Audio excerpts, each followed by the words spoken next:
স্বাগত আজকের বাংলাদেশে। আপনাদের সঙ্গে আছি আমি জাহিদ হোসেন। এলাম, দেখলাম, জয় করলাম। তারকা জগতের এমন নজির খুব কম।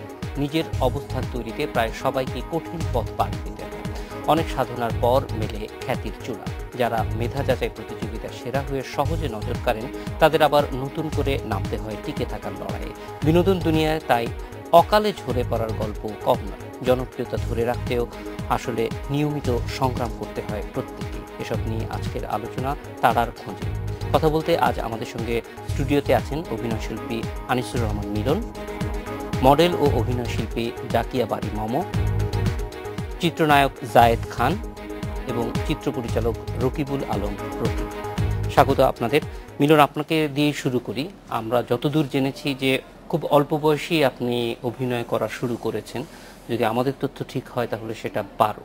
সেখান থেকে আজকের এই যে শুরু করা, খুব অল্প বয়সে শুরু করা, তারপরে আজকের প্রতিষ্ঠা পাওয়া, এই পুরো পথটি কেমন ছিল? ওয়েল, শুরুটা তো আসলে আমি না বুঝেই করেছি। 12 বছর ইনফ্যাক্ট আমার তো না বুঝেই করা। That was children theatre. আমি একটা বাচ্চাদের থিয়েটার গ্রুপের সঙ্গে জড়িত যখন আমি ক্লাস 6-এ পড়ি। আর্তনাদ থিয়েটার, সেখান থেকে শুরু করেছি। তারপর থিয়েটার করতে করতেই মনে হয়েছে যে অভিনয়টাই বোধহয় আমার শেখা সবচেয়ে বেশি হয়েছে, রেদার দেন আমার প্রফেশনাল পড়াশোনার জায়গাগুলো চাইতেও। বাট প্রফেশনাল জায়গা থেকে হয়তো আমি কিছুদিন স্ট্যান্ডার্ড চার্টার্ড গিনেস ব্যাংকে কাজ করেছি, কিছুদিন আমি ব্রিটিশ কাউন্সিলে কাজ করেছি, কিন্তু বারবারই মনে হচ্ছিল বোধহয় অনেক বেশি এক্সপিরিয়েন্স বোধহয় আমার বেশি হয়েছে অভিনয়ের ক্ষেত্রেই। তো সেখান থেকে আজকের জায়গায় আসতে অনেকটা সময় পাড়ি দিতে হয়েছে। বাট সহজে যে জায়গাটা হয়েছে সেটা হয়েছে যে এক্সপিরিয়েন্স অথবা যদি থাকে, মানে লক্ষ্যটা ঠিক থাকে, আমার মনে হয় যে এই জায়গায় আসা সম্ভব।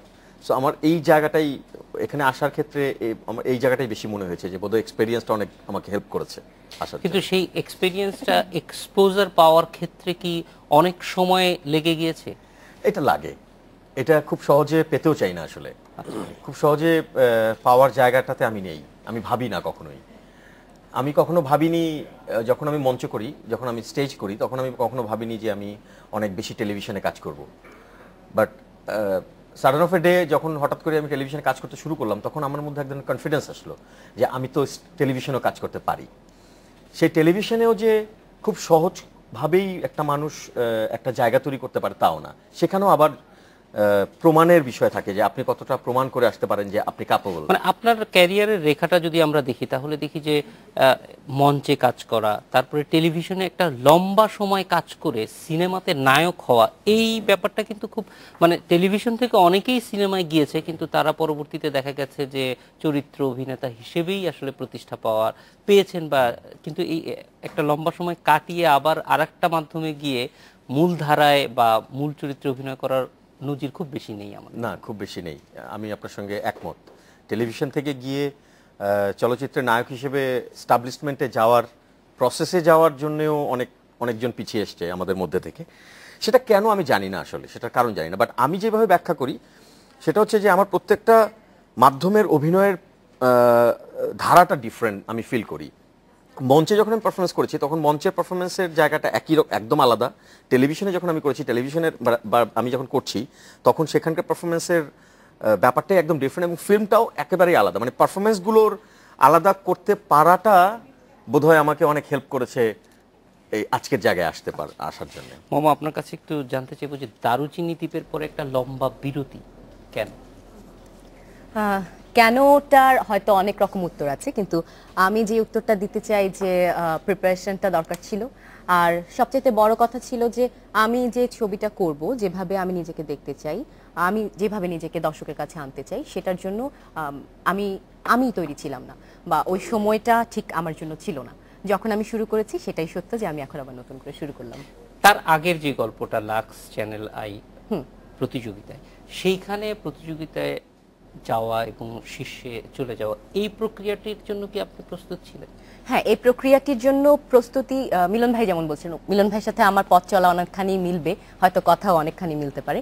আমার শুরুটা আরেকটু আগে হয়েছিল। মিলন ভাই তো বললো 12 বছর বয়স থেকে না বুঝে, আমি আসলেই না বুঝে 3.5-4 বছর বয়স থেকে আমি একদমই গান, নাচ, আবৃত্তি, অভিনয়, ওই লেখাপড়ার সঙ্গে সঙ্গে সবগুলো বিষয়ের সঙ্গে আমার পরিচিতি ঘটেছিল আমার বাবা মা মুজিবুল বাড়ি এবং আয়েশা আক্তার। ওনারা আমাকে ওভাবে বড় করার চেষ্টা করেছেন, হয়তো ওনাদের কোনো ড্রিম ছিল। পরবর্তীতে আমি জাহাঙ্গীরনগরে ড্রামা অ্যান্ড ড্রামাটিক্স ডিপার্টমেন্টে সুযোগ পাই অভিনয়ে পড়বার জন্য। তখন আমি যখন আমি লাক্সে জয়েন করি তখন আমি ফার্স্ট ইয়ারে ভর্তি হয়েছি মাত্র। তো সেই জন্য আমার চাওয়া বা আমার প্রিপারেশনের জায়গাটা বা আমার চেষ্টার জায়গাটায় বলতে পারি যে আমি কিছুটা প্রস্তুতি নিচ্ছিলাম যে আমি হয়তো এভাবেই করে চেষ্টা করে যাব, অভিনয় করার একটা চেষ্টা করব। সেই জায়গা থেকে লাক্সের জয়েন করাটা কিন্তু একদমই কাকতালীয় নয় এই কারণে যে লাক্সের সেবারকার মানে 2006-এর ক্যাম্পেনিং ছিল হচ্ছে নায়িকা খুঁজছি দারুচিনি দ্বীপের, এবং নায়িকা খুঁজছি যখন ছিল তো দ্যাট মিনস এখানে অ্যাক্টিং রিলেটেড। এবং আমার বাবাই তখন আমাকে বললো যে এখানে তুমি অ্যাক্টিং এর সুযোগ আছে, তুমি ট্রাই করো, যেহেতু তুমি অ্যাক্টিং এ পড়ছো। তো সেই জায়গা থেকেই আসলে আমার লাক্সে জয়েন করাটা। কিন্তু লাক্সের তো একটা বড় ক্যানভাস, সেখানে আপনাকে একটা বড় সুযোগ এনে দিয়েছে অবশ্যই। সেই জায়গাটির থেকে এই যে মাঝখানে যে বিরতিটি, এটি কি মনে করেন যে নিজের প্রস্তুতির জন্য যথেষ্ট ছিল, নাকি আসলে এটা একটা সুযোগের অপচয় হয়েছে? সুযোগের অপচয় না, হয়তো সেই সময়ে যেই অফারগুলো আমার কাছে ছিল সেগুলো নিলে একরকম ভাবে আমি নিজেকে আজকে হয়তো দাঁড় করাতে পারতাম। সেগুলো যেহেতু নেইনি বা সুযোগ হয়নি বা যেভাবেই আপনি বলেন না কেন, আজকে যখন আমি নিজেকে যেভাবে দেখতে চাইছি হয়তো অনেকখানি সে পথে আমি এগোতে পারছি। আমার ধারণা বাকিটা আসলে দর্শক বলতে পারবে। মানে আপনি বলতে চাইছেন, মানে আমি এরকম যদি বুঝি যে আপনি আসলে শুধু অফার আসতেছে অভিনয় করতে হবে সেটাই আপনার লক্ষ্য না, না, আমার ভেতরে তাগিদটা তৈরি হওয়াটা আমার কাছে অনেক বেশি ইম্পর্টেন্ট ছিল। তখন আমি অনেক বেশি বিজি হয়েছিলাম আমার টিভি প্রজেক্টগুলো নিয়ে। আমার লেখাপড়া অনেক বড় একটা ইস্যু ছিল আমার কাছে, যে আমি ওটা শেষ করতে চাই, একটা সার্টেন জায়গা পর্যন্ত যেতে চাই। সেই সব ব্যস্ততাও আমার ছিল। আর ফিল্ম তো অনেক বড় একটা বিষয়, ক্যানভাসটা অনেক বড়। আমি নিজেকে অতটা যোগ্য মনে করিনি যে পারবো। এখনো যে যোগ্য মনে করছি তা না, এখন আমি পরীক্ষা দিয়ে প্রমাণ করে আগাতে চাই। এটারই একটা যোগ্যতার বহিঃপ্রকাশ, নিজেকে যোগ্য মনে না করা। যাই হোক, আপনার কাছে যেতে চাই যে আপনি একদম এফডিসির যে প্রক্রিয়া সেটার মধ্য দিয়েই এফডিসিতে এসেছেন। এই প্রক্রিয়াটা আসলে কেমন? কারণ এই জিনিসটা এখন একরকম হারিয়ে গেছে, অনেকে হয়তো জানেই না যে এফডিসিতে এখনো নায়ক নায়িকা খোঁজার চেষ্টা চালানো হয়। আসলে আমি যখন ঢাকা ইউনিভার্সিটিতে পড়ছি, যখন আমি অনার্স বোধহয় ফাইনাল ইয়ার বা থার্ড ইয়ার হবে, তখন ওই এফডিসির সামনে গিয়ে দাঁড়িয়ে থাকতাম অনেক সময়। আমার স্বপ্নটা আসলে নায়ক হওয়ার স্বপ্নটা আমার ছোটবেলার থেকেই। অনেকের যেমন স্বপ্ন থাকে ইঞ্জিনিয়ার, ডাক্তার, পাইলট হওয়ার, আমার আসলে এরকম স্বপ্ন কখনোই কাজ করেনি। আমি ছোটবেলায় স্কুল পালিয়ে প্রচুর সিনেমা দেখতাম, একটা সিনেমা 8 বার 10 বার করে দেখতাম। আমার যে জন্মস্থান ওখানে পাশে সিনেমা হল ছিল। এরপর ঢাকায় যখন আসা, ঢাকায় মানে পড়াশোনা করা, ঢাকার মধ্যে পড়া সুবাদে তখন আমি ক্যাম্পাসে থেকে যখন আমার ক্লাস শেষ করে আমি এফডিসির গেটে দাঁড়িয়ে থাকা, নায়ক নায়িকা দেখা।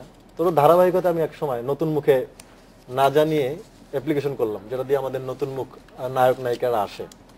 এটা 2007-এর ঘটনা। তো আমি তখন বিভিন্ন প্রক্রিয়া, বাসায় কেউ জানে না, ব্যাংক ড্রাফট চুরি করে করতে করতে সে এফডিসির মূল ধারার মাধ্যমে যেটা নায়ক নায়িকা লাস্ট ব্যাচ আমি, কিন্তু যেটা দিয়ে মান্না ভাইরা এসেছিলেন নতুন মুখে, সেটা দিয়ে আমি ফার্স্ট হলাম। কেমন বাসায় তখনও জানে না। এই নতুন মুখ থেকেই আমার আসা 2007-এ। তখনকার সময়ের একজন প্রডিউসার ছিলেন মাহমুদ হক শামীম। উনি আমাকে হঠাৎ করে একদিন দেখলেন, তুমি সিনেমা করবে? আমি দাঁড়িয়ে আছি আমার এফডিসির যেটা ল্যাব বলে ওখানে। আমি বললাম হ্যাঁ। বলে অফিসে এসো। তখন সে কাকরাইল অফিসে যাওয়া ওনার, তারপরে মোহাম্মদ হান্নান প্রয়াত, তার হাত ধরে চলচ্চিত্রের যাত্রা শুরু হলো আমার এই নতুন মুখের মাধ্যমে। সেই পথ চলা এখনো চলছে আর কি। এখন কিসে কাজ করছেন? আমার তো ধরেন আগামী দিনে রিলিজ হচ্ছে একটি ছবি, প্রেম করব তোমার সাথে। আমাদের টিম দেখতে পাচ্ছেন, সবার সাথে প্রেম করতে চাই। আর তাছাড়া অনেকগুলো ছবির কাজ করছি, বাট এখন সবকিছুর ব্যস্ততা বা চিন্তা ভাবনাই প্রেম করব তোমার সাথে নিয়ে ঘিরে। আচ্ছা, আমাদের সবাইকে দেখে তাই বোঝা যাচ্ছে এখন প্রেম করব তোমার সঙ্গের প্রেমেই আছেন। প্রেমে আছি। রকিব ভাই, আপনার কাছে আসতে চাই যে এই প্রক্রিয়াটি আমরা কম বেশি জানি যারা স্ক্রিনের সামনে থাকেন, কিন্তু একটি চলচ্চিত্র ভালো হওয়া খারাপ হওয়া বা যেটাই হোক, চলচ্চিত্র কোন দিকে যাবে সেটা নির্ধারণ করে আসলে স্ক্রিনের বাইরে যারা থাকেন তাদের। তাদের উঠে আসার প্রক্রিয়াটা সম্পর্কে অনেস্টলি বলতেছি আমাদের কোনো ধারণা নাই। আপনি একটা ধারণা দিতে পারেন? শিল্পীদের ব্যাপারে না, শিল্পীদের ব্যাপারে না, যারা Creator-দের ধরেন ব্যাপারে। পরিচালক, স্ক্রিপ্ট লিখে, এই বাইরের কাজগুলো, ইভেন যারা সিনেমাটোগ্রাফিতে কাজ করেন, মানে এরা মানে কি আমাদের এখানে গ্রুমিংটা কিভাবে বড় হয়? এখানে আসলে আমাদের সকল ডিপার্টমেন্টেই অ্যাসিস্ট করার একটা ব্যাপার আছে। আচ্ছা। যেমন ডিরেক্টর হতে হলে অ্যাসিস্ট্যান্ট ডিরেক্টর হিসেবে জয়েন করতে হবে, স্ক্রিপ্ট রাইটার হলেও স্ক্রিপ্ট রাইটার অ্যাসিস্ট করতে হবে, ক্যামেরাম্যানের অ্যাসিস্ট করতে হবে, মেকআপ ম্যানের অ্যাসিস্ট করতে হবে, অ্যাসিস্ট্যান্ট হিসাবে জয়েন করতে হবে। এটা হলো একদম এই ক্ষেত্রে প্রতিভা অন্বেষণের যেরকম নাটকে কিংবা চলচ্চিত্রে নায়ক নায়িকাদের খুঁজে বের করা, সেরকম কোনো প্রক্রিয়া কি এফডিসি কখনো না করেছে? না না না এরকম তো করার, নায়ক নায়িকার ব্যাপারটাই তো হারিয়ে গেছে, আর এই ব্যাপারটা তো একদম নেই বললেই চলে। তো আপনি কিভাবে শুরু করলেন? আমি সত্যিকার অর্থে আমি আসছিলাম নায়ক হওয়ার জন্য। খুব মজার ব্যাপার, একটা ভালো দিনের জন্য নায়ক হওয়ার জন্য আসছি। তো একজন পরিচালক আমার মহল্লারই, আমি নারায়ণগঞ্জে থাকি, তো ওনাকে পেয়ে আমি খুব খুশি যে আমি নায়ক হতে পারছি। তো ভদ্রলোক উনি যে পরিচালক না, মানে সহকারী পরিচালক, এটা আমার জানা ছিল না। তো ন্যাচারালি একটা শুটিং স্পটে যখন একজন ডিরেক্টর যায়, তখন তো সবাই সালাম দেয়, উঠে দাঁড়ায়। আমাকে নিয়ে সে এফডিসি আসছে, আমি ওনাকে দেখে সবাই চেয়ার ছেড়ে দাঁড়িয়ে গেছে। তো আমি ভাবলাম যে সবচেয়ে বড় কাউকেই পেলাম, যে আমি নায়ক কনফার্ম। তো আমাকে খুব ঘোরাচ্ছে, নায়ক আর বানাচ্ছে না। তো যাই হোক, এভাবে ঘুরতে ঘুরতে ঘুরতে ঘুরতে আমি যার হাত ধরে চলচ্চিত্রে আসছি, আমার গুরু বা আমার টিচার, আমার মানে বাবা মার পরে আমি যাকে মনে করি, আমার টিচার নূর মোহাম্মদ মনি, চিত্র পরিচালক, ওনার কাছে আসলাম যে আমি নায়ক হব। তখন উনি বললো যে ঠিক আছে, তোমাকে মেইন নায়ক বানানো যাবে না, তুমি সেকেন্ড নায়ক হিসেবে কাজ করো। তো একটা ছবি করার কথা, তো পরে দেখলাম যে আসলে নায়ক হওয়াটা অনেক ইজি না।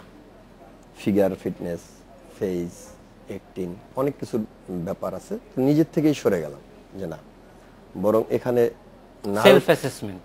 Exactly, which is Very very honest. যে নায়ক হয়ে আমি আমার জায়গাটায় যেতে পারবো, বরং কোন জায়গাটায় সবচেয়ে বেশি ক্ষমতা বা সবচেয়ে বেশি অর্জন আছে। তো একটু অডিট করলাম বেশ 15-20 দিন এফডিসি পাড়ায়। অডিট করে দেখলাম যে ডিরেকশন পেশাটাই এখানে অনেক সবচেয়ে powerful। পাওয়ারফুল, অনেক কিছু আছে।